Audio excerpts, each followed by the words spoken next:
Mummy जी एक बात बताओ, आप खेत पे इतनी लेट रोटी लेके क्यों आती हो? इतनी देर से रोटी लेके क्यों आती हो? भूख के मारे बुरा हाल था यहाँ पर खेत पर काम करते करते।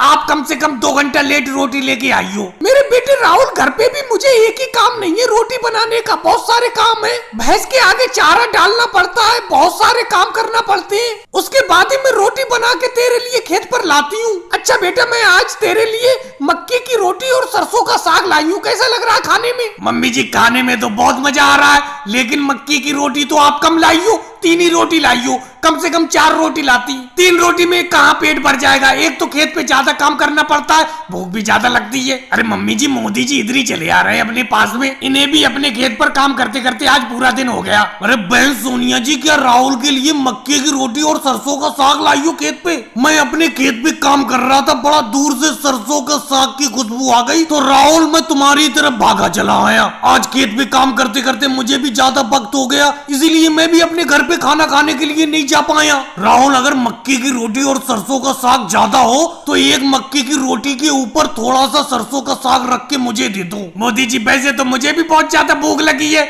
और मम्मी जी घर से मक्के की रोटी और सरसों का साग बहुत कम लाई है। 3 ही रोटी लाई थी मक्के की घर से। 1 रोटी तो मैं खा चुका, लेकिन कोई बात नहीं है, 2 रोटी बची है। 1 रोटी आप खा लो, 1 रोटी मैं खा लेता हूँ। और खेत पे मिल बांट के खाने से वैसे भी प्यार बढ़ता है। लेकिन बहन सोनिया जी, राहुल के लिए 3 ही रोटी मक्के की क्यों पका के लाई? कम से कम 4-5 रोटी बना के लाती। मोदी जी, ये घर पे 3 ही रोटी खाता है, इससे ज्यादा रोटी खाता ही नहीं है। लेकिन आज मक्के की रोटी और सरसों का साग मैं घर से बना के लाई, इस वजह से ये ज्यादा रोटी मांग रहा है। अब मैं क्या करूं? कोई बात नहीं है मोदी जी, आप भी मिल बांट के राहुल के साथ खा लो। वैसे मोदी जी, मैंने आपके खेत की फसल देखी, इस बार आपकी खेत की फसल भी अच्छी है। बहन सोनिया जी, मेरे खेत की फसल तो इस बार अच्छी है ही। आपके खेत पे भी इस बार राहुल ने बहुत ज्यादा मेहनत की है, इसीलिए आपके खेत की फसल भी बहुत अच्छी है। अखिलेश, तुम हाथ में ये पीछे क्या छुपाए लिए चले आ रहे हो? क्या सामान है ये? अरे कुछ नहीं, थोड़ा सा सामान लेके आया हूँ दुकान से, थोड़ा सा सामान है। अरे थोड़ा सा तो सामान है, लेकिन लेके कहाँ से आ रहे हो तुम? किसकी दुकान से लेके आ रहे हो? अरे वो मैं केजरीवाल की दुकान की तरफ से मोदी जी गुजर रहा था, उन्होंने जबरदस्ती मुझे ये सामान दे दिया। अगले ज्यादा बातें मत बनाओ, तुम जानबूझ के सामान लाए हो ये केजरीवाल की दुकान से। अब तुम उधार सामान मेरी दुकान से लेते हो और नगद किसी दूसरे की दुकान से लेकर आए हो ये सामान। अरे उधार नगद की बात नहीं है मोदी जी, आपकी दुकान पर सामान भी तो नहीं है कोई, आधा सामान है मुश्किल से दुकान में। इतनी छोटी तो दुकान है, ऊपर से इस दुकान में तुम 2 लोग पार्टनरशिप में काम कर रहे हो, तुम और राहुल। मैं मसूर की दाल केजरीवाल की दुकान से लेके आ रहा हूँ, बताओ मसूर की दाल आपके पास है? अरे है क्यों नहीं, राहुल जरा चेक करके बताना अपनी दुकान में मसूर की दाल है। अरे मोदी जी, मसूर की दाल का नाम ही भूल चुका हूँ मैं। मसूर की दाल अपने दुकान में 2 साल से नहीं है, 2 साल पहले खत्म हो गई थी। तुम भी राहुल ऐसी बातें करते फिरती हो, कम से कम अगर मसूर की दाल खत्म हो गई थी बताते तो अपना ला के रख लेते। अब देखो अखिलेश केजरीवाल की दुकान से लेके आया है मसूर की दाल, और मैं उस पर गुस्सा हो रहा हूँ बेफालतू में। चलो कोई बात नहीं है अखिलेश, जाओ तुम, कोई बात नहीं है। अरे मोदी जी, 10 रुपए वाली नमक की एक थैली देना। देखना राहुल, नमक की थैली एक उठाकर योगी जी को दे दो। अरे नमक की बात कर रहे हो मोदी जी? अपनी इस दुकान में पूरे 1 साल से एक चुटकी भर नमक नहीं है। मैं खुद भी घर पर बिना नमक की सब्जी खा रहा हूँ। बताओ राहुल, अब योगी जी को किस मुंह से नमक की थैली के लिए मना किया जाए? अरे कम से कम नमक की थैली अगर खत्म हो गई थी तो मुझे तो बताते, मैं ला के रख लेता दुकान में। देखो मोदी जी, अपनी दुकान में लास्ट बार सामान 4 साल पहले आया था, जब अपनों ने ये पहली बार दुकान खोली थी। उसके बाद जो भी सामान खत्म होता गया वो दोबारा कभी नहीं आया है, इतना समझ लो। अरे नमक की थैली लाने के लिए मैं 1 बार कह चुका हूँ आपसे, 50 बार कह चुका हूँ, आप यही कहते हो अरे नमक खत्म हो गया तो क्या हो गया, और सामान बेचो कम से कम, यही कहते रहते हो। एक एक करके सारा सामान खत्म हो गया, अब क्या बेचे? दुकान में खाली बैठे हैं दुकान में। देखो डेविड वार्नर और स्टीव स्मिथ, मैं क्रिकेट के बारे में ज्यादा कुछ तो जानता नहीं हूँ, फिर भी थोड़ा बहुत जानता हूँ। वैसे अगर तुम्हें ज्यादा जानकारी लेना थी क्रिकेट के बारे में तो तुम्हें सचिन के पास जाना चाहिए था। लेकिन मोदी जी फिर भी कुछ तो बताइए। आज हमारा मैच साउथ अफ्रीका के साथ है, और पहला मैच तो हम आपकी टीम इंडिया के साथ 6 विकेट से हार चुके हैं, और ये हमारा दूसरा मैच है। अगर हम दूसरा मैच भी साउथ अफ्रीका के हाथों हार गए तो बड़ा दिक्कत होगी। और अभी साउथ अफ्रीका ने श्रीलंका के खिलाफ 428 रन का टारगेट खड़ा कर दिया था, तो साउथ अफ्रीका भी बहुत बड़ी फॉर्म में चल रही है, क्या करा जाए? देखो डेविड वार्नर, लगन से और मन से खेलना, जिस तरीके से टीम इंडिया इस टाइम खेल रही है। और वो देखो रोहित बैठा हुआ स्टीव स्मिथ के बराबर में। रोहित से कुछ पूछो। स्टीव स्मिथ तुम ही रोहित से कुछ पूछ लो। पूछता हूँ मोदी जी, पूछता हूँ।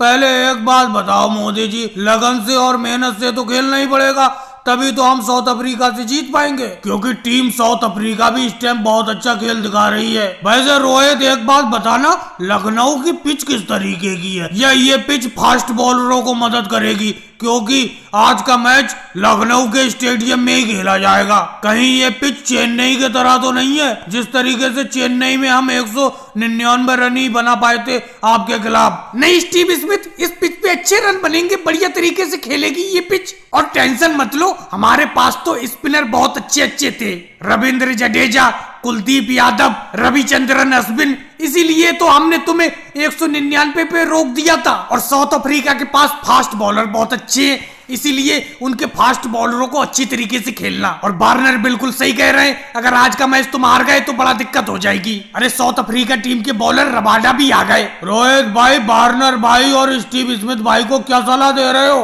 कुछ सलाह हमें भी दे दो। लखनऊ की पिच किस तरीके से खेलेगी आज? स्पिनरों को मदद करेगी पिच या मुझे मदद करेगी? रबाडा, अब तुम ये लखनऊ की पिच देख के ही बताना, ये स्पिनरों को मदद करेगी या तुम्हें मदद करेगी, यानी कि फास्ट बॉलरों को। फिलहाल मेरा तो ये कहना है, ऑस्ट्रेलिया टीम अच्छा खेलेगी तो वो जीतेगी, अगर आपकी टीम साउथ अफ्रीका अच्छा खेलेगी तो वो जीतेगी।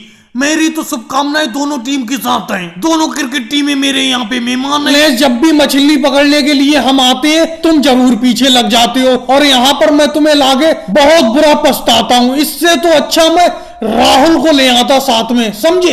एक तो तुम तालाब के अंदर नहीं उतरती हो, तुम्हें डर लगता है, पता नहीं किस चीज से डर लगता है। कहती हो कि मुझे जोंक से बहुत डर लगता है। जब जोंक से डर लगता है तो आते ही क्यों है यहाँ पर मछली पकड़ने के लिए? और जब मछली बेचती है, पैसे सबसे पहले हथियाती हो तुम। अब तुमसे जाल नहीं खींचा जा रहा है, ये जाल खींचो, ताकत से खींचो। अरे तुमसे अच्छा जोर तो लालू जी लगा रहे हैं। लालू जी खींचो, जाल को खींचो, लगता है तगड़ी मछली फंसी है। अरे ज्यादा बातें मत बनाओ मोदी जी, कैसे करके खींचू इस जाल को? अरे क्या मछली फंसी है? कहीं मगरमच्छ तो नहीं फंस गया इसके अंदर? भाई मुझे तो दूसरी चीज लग रही है इसमें फंसी हुई। लालू जी तुम क्या कहते हो? क्योंकि ये खींचने में आई नहीं रही है। अरे अखिलेश, हम तो जोर लगा रहे हैं, तुम अपना देखो अपना। हम तो अच्छा खासा जोर लगा रहे हैं, तुम ही से जाल नहीं खींचा जा रहा है। अरे मछली क्या, तगड़ी मछली फंसी है, और तगड़ी मछली फंसेगी तो पैसा भी तो तगड़ा ही मिलेगा जब बेचोगे उसे मंडी में जाके, समझे? पैसे लेने के लिए सबसे पहले हो जाते हो, लेकिन जाल को खींच नहीं पा रहे हो। खींचो,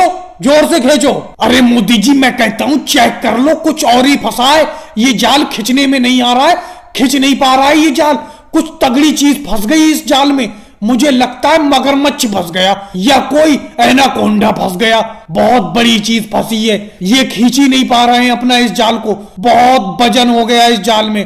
अखिलेश तुमने बहाने बनाने में तो MBBS की डिग्री पा ली है, समझे? बहाने बहुत बनाते हो। अरे तगड़ी चीज फंसी है तो क्या हुआ? तगड़ी मछली फंसी है, और कुछ नहीं फंसा है इस तालाब में, और कुछ नहीं है मछली के अलावा। ज्यादा बातें मत बनाओ, जोर लगाओ। जोर लगा नहीं रहे हो, बहाने बना रहे हो उल्टे सीधे। लालू जी अकेले जोर लगा रहे हैं, देखो अभी मछली निकलेगी तगड़ी। खींचो खींचो, आ जाओ भाई, आ जाओ, जल्दी जल्दी आ जाओ, लेने के लिए आ जाओ। कच्चा बादाम आ जाओ, जल्दी जल्दी। लुट गया भाई, शहर से लाया हूँ बेचने के लिए तुम्हारे गांव में। आ जाओ जल्दी आ जाओ। अरे मोदी जी क्या बेवकूफ बना रहे हो? ये तो कच्चा बादाम क्या, ये तो मूंगफली है। मूंगफली, इसे तो हम खुद खेतों में उगाते, दिन रात खाते। हमें बेवकूफ बना रहे हो यहाँ गांव में आके। अरे भाई हम इसी को कच्चा बादाम बोलते हैं। लेना हो लो, नहीं लेना हो तो मत लो, समझे? ज्यादा बातें तो बनाओ मत। यहाँ पे खड़े होकर मेरी ग्राहकी तो खराब करो मत। ये जो आ रहे हैं इनका नाम क्या है? लालू जी, शायद लालू जी ही नाम है। पिछली बार मैं आया था गुड़ बेचने के लिए तो इन्होंने अपना नाम बताया था। ये जो खेतों में से आ रहे हैं। अरे क्यों भाई लालू जी खेतों में से आ रहे हो? सारी कमजोरी दूर हो जाएंगी, खा लो ये मेरा कच्चा बादाम। अरे मोदी जी तुम पिछली बार गुड़ लेके आए थे, गुड़ हमेशा मीठा होता है, लेकिन तुम इतना बुरा गुड़ दे गए, बिल्कुल खट्टा गुड़। और ये तुम मूंगफली बेच रहे हो, मूंगफली को कच्चा बादाम बता रहे हो, कमजोरी दूर कर देगा बता रहे हो। अरे ये गरीबी दूर कर देगा, बताओ? तुम्हारा कच्चा बादाम तो ले लूं मैं इसे 1 किलो। हाँ भाई कर देगा, गरीबी भी दूर कर देगा। इसे खाओगे ताकत आएगी, काम ज्यादा करोगे ज्यादा पैसा मिलेगा, इसी तरीके से गरीबी दूर हो जाएगी। ले लो मेरा कच्चा बादाम, कच्चा बादाम। अरे क्या बेहुदा मजाक बना रखा है मोदी जी, इस तुम्हारी मूंगफली को खाने से गरीबी दूर हो जाएगी, समझे? कैसी बातें करते हो। अरे पिछली बार लालू जी बता रहे हैं तुम गुड़ दे गए थे, गुड़ तो हमेशा मीठा होता है, लेकिन तुम उन्हें खट्टा गुड़ दे गए। अरे क्या मिला हुआ था तुम्हारे गुड़ में? अरे वो खट्टा हो गया था योगी जी, खट्टा हो गया था, किसी वजह से धोखे से गलत चीज पड़ गई थी उसमें। गन्ने की रस की जगह नींबू के रस से बन गया था वो गुड़, इसीलिए खट्टा हो गया। लेकिन ये बादाम तो तुम्हारे सामने है। राहुल, ये कर्जे की चिंता खाए जा रही है, ये कर्जा निकल जाए तो मैं चिंता मुक्त हो जाऊं। हाँ मोदी जी, पिछले साल की आपकी फसल बाढ़ में बह गई थी तो अब आपने कर्जा लिया था, किससे लिया था? अरे राहुल, मैंने योगी जी से कर्जा ले लिया था, मूल रकम तो मैं दे चुका हूँ, थोड़ा सा ब्याज रह गया है, सूद रह गया है। अरे रास्ते चलते मांगते रहते हैं ये योगी जी, इनका कर्जा निकल जाए बस। अरे अखिलेश, तुम्हारे ऊपर भी तो कर्ज है योगी जी का। अरे मोदी जी क्या बताऊं, मेरे ऊपर तो लालू जी का कर्ज है। असल में मैंने पहले कर्जा योगी जी से लिया था, जब उन्होंने बहुत सख्ती से अपना कर्जा मांगा तो मैंने लालू जी से कर्जा उठाकर योगी जी को दे दिया। अब लालू जी का कर्जा मेरे ऊपर हो गया है। अरे मोदी जी, वो देखो योगी जी और लालू जी चले आ रहे हैं, लगता है अपना कर्जा मांगने के लिए आ रहे हैं। क्या करें अपना लोग, क्या करें? अरे मेरे तो हाथ पैर फूल गए योगी जी को देखकर, मैं क्या करूं राहुल? ऐसा करो मोदी जी, अखिलेश आप झोपड़ी के ऊपर बैठ जाओ, बाकी मैं संभाल लेता हूँ, वो तुमको देख ही नहीं पाएंगे। अरे राहुल, तुमने मोदी जी को देखा, मैं उन्हीं को देखता हुआ फिर रहा हूँ। वो ज्यादातर वक्त तुम्हारी झोपड़ी पर गुजारते हैं, इसीलिए मैं यहीं पर देखने के लिए आ गया। नहीं योगी जी, मैंने तो नहीं देखा है मोदी जी को। क्या बात है, क्या काम है उनसे आपको? अरे राहुल, क्या बताऊं, किसी के सामने भी कहते हुए बुरा लगता है। पिछले साल मोदी जी की जब फसल बाढ़ में बह गई थी तो इन्होंने मुझसे 50,000 का कर्जा लिया था, अभी तक नहीं चुकाया है, जबकि उस कर्जे का ब्याज 1 लाख रुपया हो चुका है। और लालू जी आप कैसे आए हुए? अरे मैं अखिलेश को देखने के लिए आया हूँ, मैंने सुना है अखिलेश यहीं पे, मुझसे अखिलेश ने कर्जा लिया था, अभी तक नहीं चुकाया है। अरे वो दोनों लोग कर्जा दे देंगे आपका, आप घर जाओ, उनकी फसल तो आने दो, फसल जैसी आएगी वो तुम्हारा कर्जा चुका देंगे। देखो राहुल, मोदी जी अगर मिले उनसे साफ साफ कह देना कि वो भले ही मेरी मूल रकम 50,000 ना दे, लेकिन ब्याज 1 लाख रुपया दे दे मेरा। लालू जी, अखिलेश तो सही है, मैंने उससे थोड़ा सख्ती से पैसा मांगा, उसने मुझे पैसा तो दे दिया भाई, तुम मांगोगे तुम्हारा भी दे देगा। लेकिन ये मोदी जी बहुत परेशान करते हैं, ये पैसा देने का नाम नहीं ले रहे हैं। राहुल, कहीं तुम झूठ तो नहीं बोल रहे हो, कहीं तुमने अपनी झोपड़ी के अंदर तो नहीं छुपा लिया मोदी जी को? अरे कैसी बात करती हो योगी जी, मोदी जी कोई सोना चांदी है जो मैं उन्हें छुपा लूंगा? आप टेंशन फ्री होकर घर जाइए, मैं उनसे कह दूंगा, वो तुम्हारे पैसे दे देंगे। भाई लोगों, वीडियो को लाइक करो, चैनल को सब्सक्राइब करो।